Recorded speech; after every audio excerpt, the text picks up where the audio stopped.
Good afternoon, everyone, and welcome to Opera 101 with Cleveland Opera Theater. Opera 101 is for all ages, and we are so happy to join you again today. My name is Dean Buck. I am the assistant conductor and chorus master for Cleveland Opera Theater, and today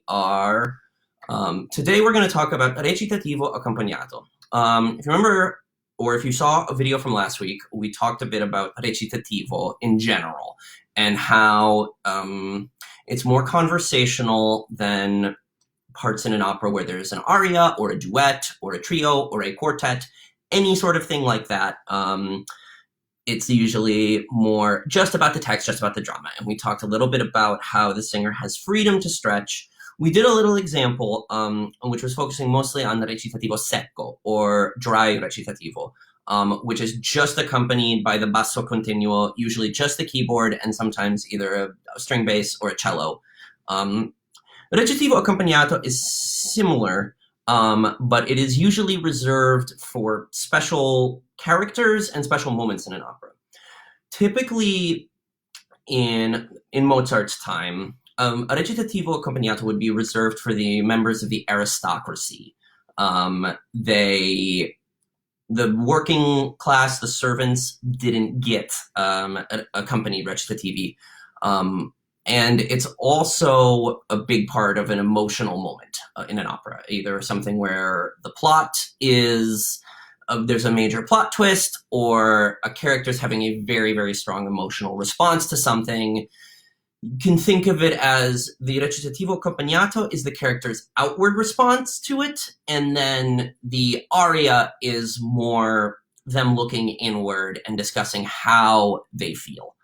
Good examples are in Le Nozze di Figaro. The Count has the Hai già vinta la causa recitativo when he realizes that Susanna was not trying to seduce him or play into his seductive nature, but she and Figaro were just trying to trick him. Also in Don Giovanni, Don Anna has a recitativo, Don Ottavio son morta, when she realizes that Don Giovanni is in fact the man who killed her father. She says this to Don Ottavio, and then afterwards she sings Orsai chi l'onore, which is kind of her internal resolve to avenge her murdered father. A couple notable exceptions where a member of the lower class does get an accompanied recit, both come in Le Nozze di Figaro. Susanna gets one before her final aria, Devieni non tardar, because she is disguised as the Countess. Therefore, because she's playing a trick on Figaro, Figaro sees her as the Countess. Therefore, Mozart does a really nice trick with giving her an accompanied recit. Also is one, Tutto risposto. Figaro gets an accompanied recit. And although the preceding aria, Apri tempo quegli occhi, is kind of about his anger at women because he's totally falling for the trick that Susanna is playing on it. It was originally in Beaumarchais' play on which it was based, intended to be kind of a tirade against the upper class. So the device of the recitativo accompagnato is used mockingly as to kind of poke fun at the upper class. And Mozart does this a lot in Recitativo Accompagnati. His sense of humor, especially in the operas he wrote with Da Ponte, is so based on making fun of the aristocracy that you find in these accompanied recits, the emotional response is absurd. It's over the top, and it's a way to kind of poke fun at the aristocracy, because in most of these operas, the lower class people are always the heroes and always outsmarting the members of the aristocracy. So we're going to take a look at an accompanied recit from Nozze di Figaro, the one we had just mentioned, Tutto risposto. However, we're going to resume where we left off last week with my conversation with my friend Domenico, where we had just kind of discussed the stay-at-home order. So let's say I am an overly emotional member of the upper class, and I need a extremely emotional response to this, and an aria just isn't enough. I need to get something out before I search inward to really address my emotions.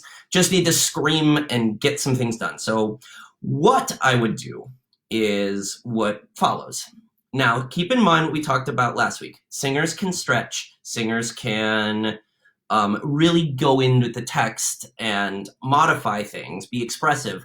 However, because it's accompanied, there needs to be a lot more contact between the singer and the conductor, because the orchestra interjects very much in time. And what you hear me playing at the piano now will be what the orchestra is playing. And pay attention to how it's in time, it's strict, but the singer has a way to be free in between when the orchestra plays. Mozart composed this style so geniusly, as it's always super clear when the orchestra's in time and going, and also when the singer has time. It's all just written in, and it's so easy to figure out where that's possible. So, if we begin, I have just found out about the stay-at-home order that happened, and I'm having a little bit of an emotional ride with it. So I'm sitting out on my porch, and I say to myself, everything is quiet. There isn't a soul out on the street. I hear some people. They are near. It's no one. The night is dark. And all I hear are the sounds in my head, and I don't know what to do. Oh, curses. But at least we have Amy Acton. She gives us courage, and she is wise. Governor DeWine listens to her and makes the right call. Oh, Corona, Corona, how much pain will you cost us? All our gigs disappearing,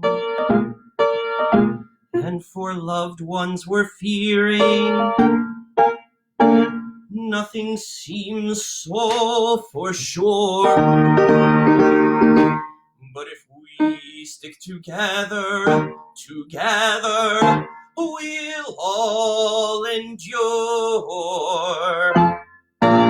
So if you see, we can stretch, we can, as the singer, we can do all sorts of things with the text, but when the orchestra's in, it's very strictly in time, and it sets up this emotional kind of prelude to how we're going to digest our feelings in the proceeding opera. If you're interested in learning more about the Recitativo, I mentioned this last week. Tomorrow, I will be doing a little masterclass on Recitativi from Così fan tutte. So if you were interested in tuning in, go to clevelandoperatheater.org, and you can find the details for how to check that out. And it'll be really, really fun, and I hope to see you there. And any questions that you might have about accompanied recits, please feel free to submit via email. And thanks again, as always, for tuning in to Opera 101. We'll catch you next time.